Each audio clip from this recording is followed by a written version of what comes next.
Este é o futebol pra você. E aqui vem de novo Flamengo na boca do gol de novo. Pedro bateu, é gol! É gol, é gol, é gol, é de gol, novo! é gol, é gol, é gol, é gol, é gol. Pedro é gol! Pedro é gol! Pedro é gol! Gol!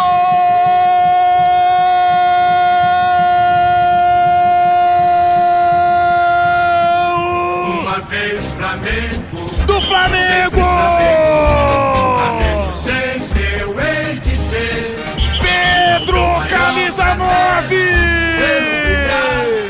Seja na terra, seja no mar, vencer, vencer, Ele não perdoa! Pedro marca! Explode o Maraca! Explode o Maraca! Se da primeira vez ele foi o garçom, agora De Arrascaeta paga a conta dos 10% e simplesmente dá sua 12ª assistência no Brasileirão. É o líder em assistências do Brasileirão. De Arrascaeta serve com açúcar. Depois de uma roubada de bola do Flamengo, ele entrega e fala pro Pedro: faz, garoto. Faz, garoto. E o Pedro faz na saída de Carlos Miguel, o terceiro do Flamengo.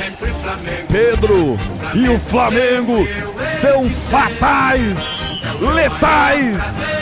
São os tais hoje no Rio de Janeiro. Flamengo 3, Palmeiras 1. O que vale é o detalhe, conta aí, Breno Beretta.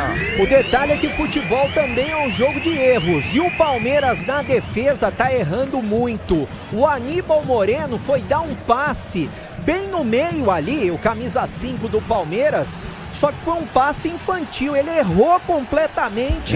E o time do Flamengo, o que fez? O Arrascaeta esperto, roubando essa bola, deu no meio pro Pedro. Foi um lance muito parecido com aquele ao contrário, que o Pedro deu pro Arrascaeta. Agora o Arrascaeta serviu o Pedro e, é claro, cara a cara com o goleiro, o Pedro é melhor, só escolheu o canto esquerdo do goleiro Carlos Miguel, fazendo 3-1 pro time do Flamengo no Maracanã.